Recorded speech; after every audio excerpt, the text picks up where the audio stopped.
Hello दोस्तों, स्वागत है आपका आपके अपने यूट्यूब चैनल एजुपुर में। तो दोस्तों, आज की हमारी वीडियो भी बीए थर्ड ईयर की सोशियोलॉजी विषय से रिलेटेड है।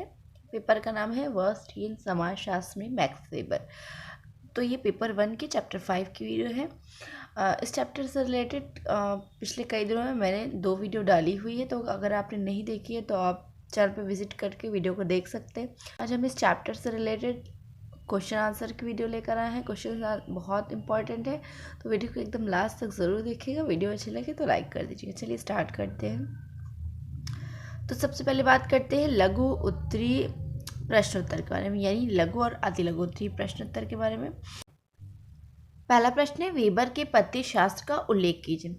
तो मैक्स वेबर के समय में जब जर्मनी में ये परंपरा सामने आई कि समाजशास्त्र का पत्ती शास्त्र के अकॉर्डिंग उसका अध्ययन किया जाए, तो पहले क्या होता था कि जिस प्रकार प्राकृतिक विज्ञानों की घटनाओं का अध्ययन और विश्लेषण किया जाता था, उन्हीं पत्ती के आधार पर सामाजिक घटनाओं का अध्ययन भी किया जाने लगा था। परंतु ऐसा जब मैक्स वेबर ने इसके संबंध में अपनी विशेषता अपने अध्ययन को, अपने तर्क को प्रस्तुत किया, तो ये पाया कि प्राकृतिक विज्ञान की भांति या फिर उनके सैद्धांतिक प्रयोगों के आधार पर सामाजिक घटनाओं का अध्ययन नहीं किया जा सकता। क्योंकि सामाजिक घटना की प्रकृति कुछ ऐसी होती है कि जिस तरह से वो घटनाएं हुई हैं उन्हीं रूप में उनको प्रस्तुत करना पड़ता है। जैसे कि हम इतिहास में अगर देखते हैं कि प्राचीन काल में कोई घटनाएं हुई है, कोई युद्ध हुए हैं, तो उसको क्या है, उसी भांति जिस प्रकार वो चीज़ें हुई हैं, जो घटनाएं हुई हैं, उनका उल्लेख प्राचीन इतिहास की पुस्तकों में या फिर प्राचीन इतिहास में उन्हीं रूप में किया गया, उनमें कोई चेंजेस नहीं किए गए। तो इसी प्रकार सामाजिक जो घटनाएं हैं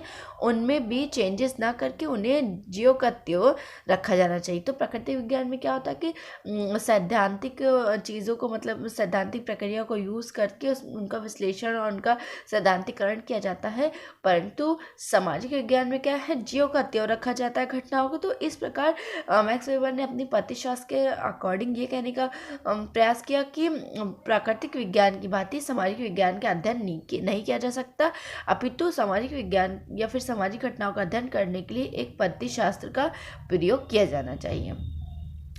तो सामाजिक विज्ञानों में तो केवल ऐतिहासिक पत्ती के द्वारा ही सामाजिक घटनाओं की व्याख्या और उनमें अंतर्निहित प्रेरक शक्ति और सांस्कृतिक प्रभाव का स्पष्टीकरण किया जा सकता है। यानी सामाजिक घटनाओं का उल्लेख हम ऐतिहासिक घटनाओं या उनके स्पष्टीकरण के आधार पर कर सकते हैं।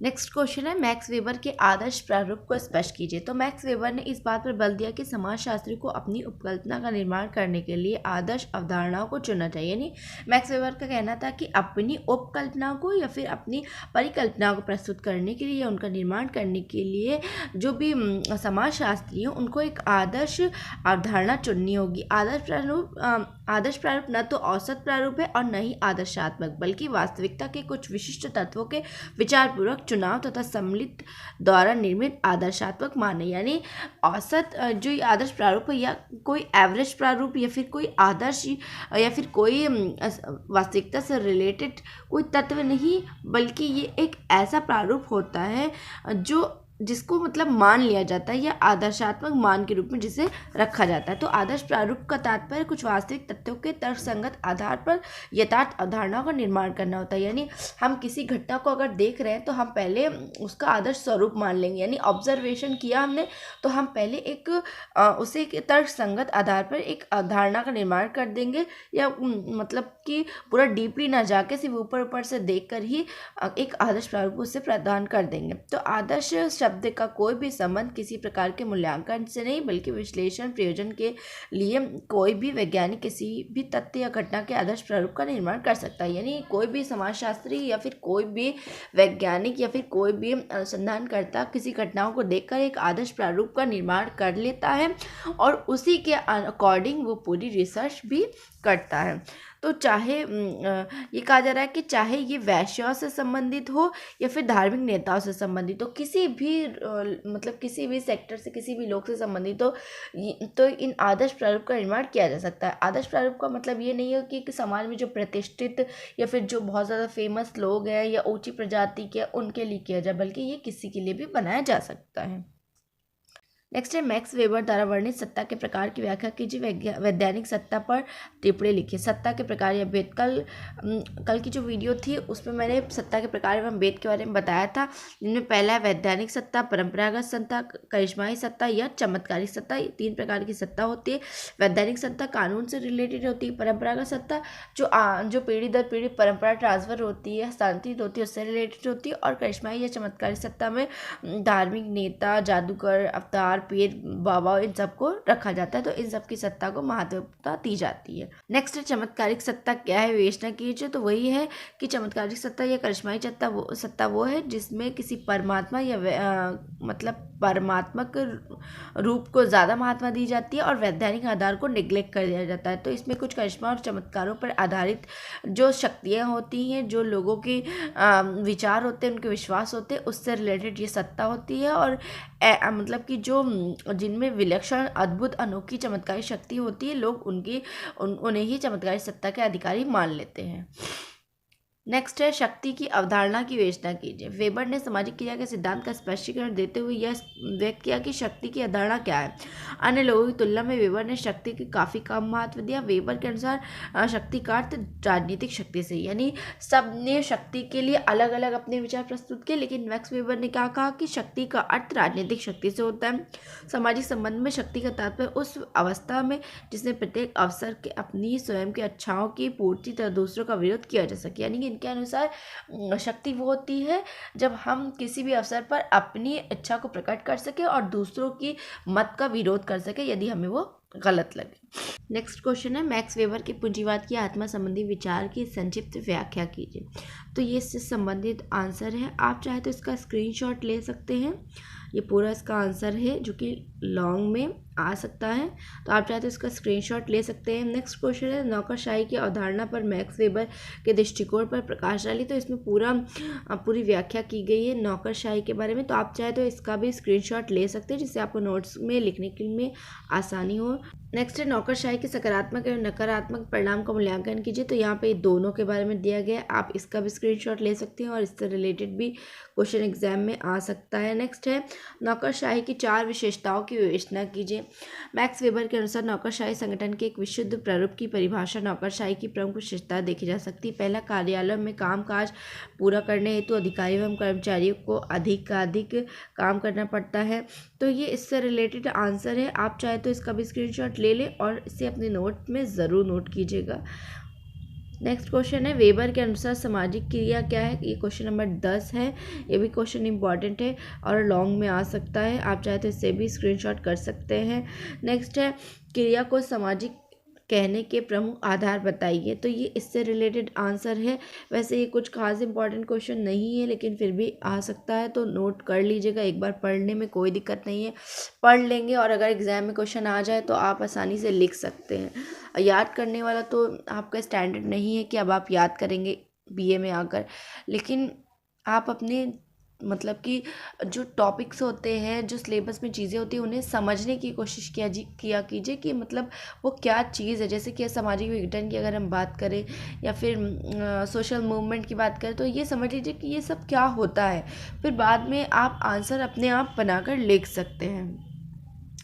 नेक्स्ट है मैक्स वेबर के सामाजिक क्रिया के सिद्धांत की विवेचना कीजिए।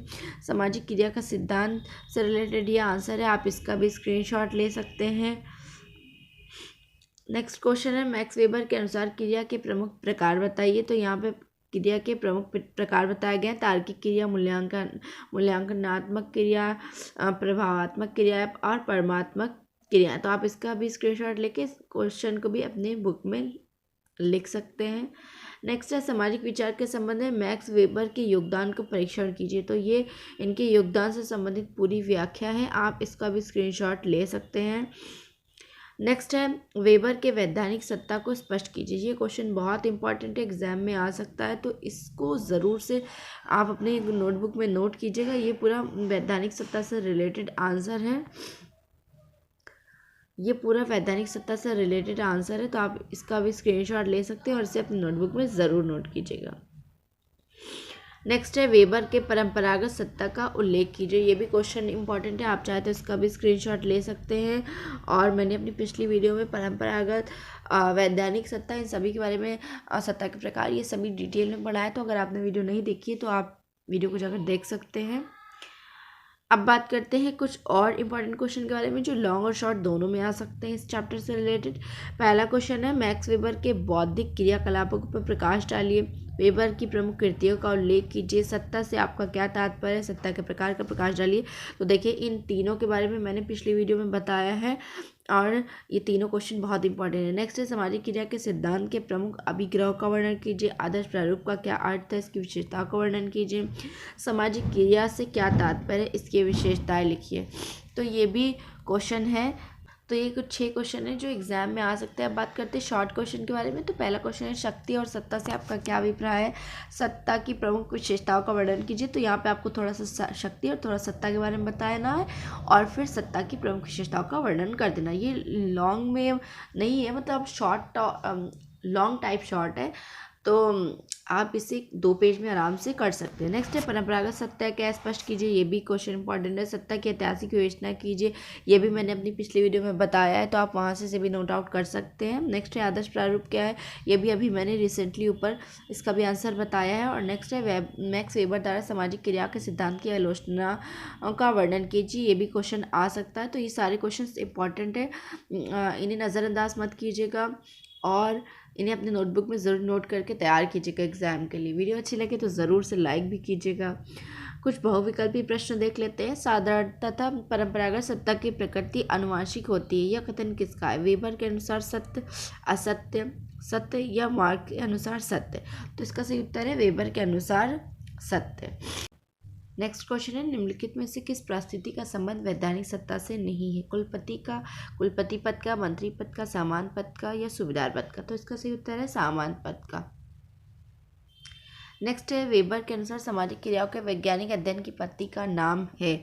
सामाजिक प्रतिक्रिया, सामाजिक क्रिया, सामाजिक संबंध, उपयुक्त में से कोई नहीं। तो इसका सही उत्तर है सामाजिक क्रिया। नेक्स्ट है, वेबर ने सत्ता की अवधारणा को समाजशास्त्र की किस शाखा को स्पष्ट करने के लिए प्रस्तुत किया? धर्म का समाजशास्त्र, शिक्षा का समाजशास्त्र, ज्ञान का समाजशास्त्र या राजनीतिक समाजशास्त्र? तो इसका सही उत्तर है राजनीतिक समाजशास्त्र। फिर क्वेश्चन है, जब किसी व्यक्ति की असाधारण क्षमता के कारण बड़ी संख्या में लोग उसके अनुयायी बन जाते हैं तब ऐसे व्यक्ति की सत्ता को क्या कहा जाता है? वैधानिक सत्ता, संवैधानिक सत्ता, चमत्कारी सत्ता या कोई नहीं? तो इसका सही उत्तर है चमत्कारी सत्ता। नेक्स्ट है, वेबर ने अपनी पुस्तक में सामाजिक क्रिया के सिद्धांत का प्रतिपादन किया है? सामाजिक और आर्थिक संगठन का सिद्धांत, धर्म का समाजशास्त्र, arrows in sociology, the city. तो इसका सही उत्तर है सामाजिक और आर्थिक संगठन का सिद्धांत नामक पुस्तक में इन्होंने सामाजिक क्रिया के सिद्धांत का प्रतिपादन किया है। नेक्स्ट है, वेबर ने सामाजिक क्रिया के प्रकार बताए हैं? 2, 3, 4 या 5? तो इसका सही उत्तर है 3। नेक्स्ट है, वेबर ने सामाजिक क्रिया की विशेषताएं बताई हैं? 3, 4, 5 या 6? तो इसका सही उत्तर है 5। नेक्स्ट है, वेबर ने सामाजिक क्रिया को समझने की विधि का उल्लेख किया है? 6, 4, 3, 2? तो इसका सही उत्तर है 2।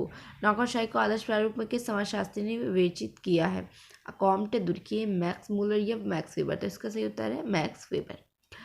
तो दोस्तों, ये थी हमारे कुछ क्वेश्चन आंसर की वीडियो जिसमें मैंने 16 लॉन्ग टाइप क्वेश्चंस बताए हैं और कुछ शॉर्ट और लॉन्ग दोनों बताए हैं और कुछ मल्टीपल चॉइस के क्वेश्चन आंसर भी बताए हैं।